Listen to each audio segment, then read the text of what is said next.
समाधान समाधान समाधान। महात्मा गांधी के पास ये दो बहुत बड़े हथियार थे, सत्य और अहिंसा। और तीसरा बहुत बड़ा बल था जिसे हम ढाल कह सकते हैं, ब्रह्मचर्य। श्रीमद् भगवत गीता को उन्होंने आधार बनाया था।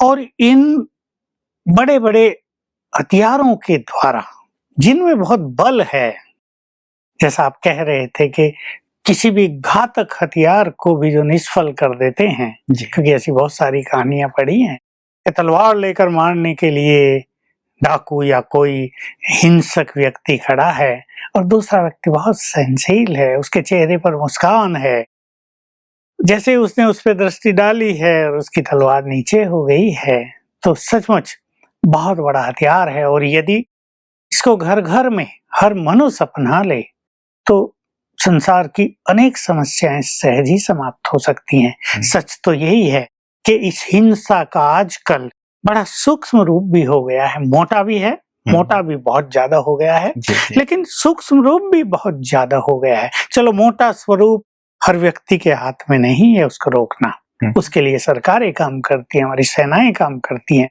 पर जो इसका सूक्ष्म रूप है उसको समाप्त कर देना वो तो हर एक के हाथ में है, उस पर सभी को ध्यान देना चाहिए। जी। बहुत सारे देश एग्रेसिव रहते हैं, छोटी छोटी बात पर दूसरों से लड़ाई करने को तैयार रहते हैं, मरने मारने को तैयार रहते हैं, और इस सदी में तो बॉम्ब्स बन गए हैं जो बड़े घातक हैं।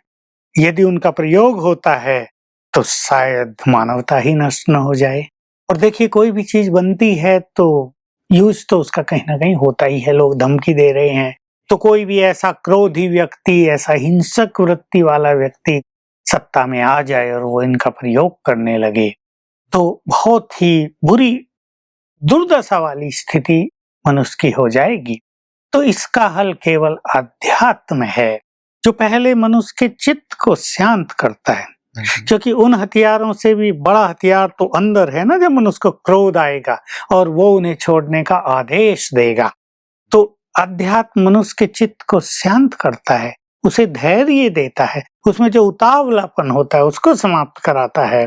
और अध्यात्म एक ऐसे वाइब्रेशंस भी चारों ओर फैलाता है जो ऑटोमेटिक फैलते हैं राजयोग के अभ्यास से, जिससे संसार में शांति का माहौल बनता है, सबके दिल में प्रेम की भावना जागृत होती है, और स्वार्थ जो कहीं ना कहीं इन सब चीजों का कारण है वो नष्ट होने लगता है। तो सचमुच अध्यात्म में ही वो शक्ति है जो इस हिंसा को समाप्त कर सकता है। लेकिन भ्राता जी, इसके जस्ट विपरीत ये देखा जा रहा है कि जितने भी देश हैं, चाहे विकसित देश हैं चाहे विकासशील देश हैं, इनकी आधी से ज्यादा जो बजट है वो अपनी जो सुरक्षा सामग्री है उन्हीं के खरीद फरोख्त में, हथियारों को बनाने में, मेंटेन करने में, उसकी खरीदारी में चली जाती है। देश की जनता भले ही गरीब है, भूखी है, लेकिन यहाँ ये सारी चीजें जा रही हैं। तो ये प्रकाश कब मिलेगा? ये हिंसा वाली जो स्थिति है, मानसिकता है, असुरक्षा की स्थिति है, वो कैसे दूर होगी? बिल्कुल यही हो रहा। कुछ देश हमारे आसपास ही ऐसे हैं जिनके पास बहुत गरीबी है जी, जहाँ सचमुच हर चीज का अभाव देखने में आता है, लेकिन रक्षा बजट बहुत ज्यादा, लोगों से वो लोन भी लेते हैं, इसलिए एक भय भी है और एक अपने को ऊपर दिखाने की, पावरफुल दिखाने की एक अभिलाषा भी अंदर में है जी। तो सचमुच हम विचार कर लें, अगर संसार में ये खर्च न हो तो कितना सुंदर हो जाए स्वरूप, सब कितने सुखी हो जाएं। इतना बड़ा खर्च, इतना बड़ा धन मनुष्य के सुखों के लिए उपयोग होने लगे तो बस कमाल हो जाए। इस धरा पर सुख शांति की सरिता बहने लगे, बहुत कुछ सुंदर हो जाए।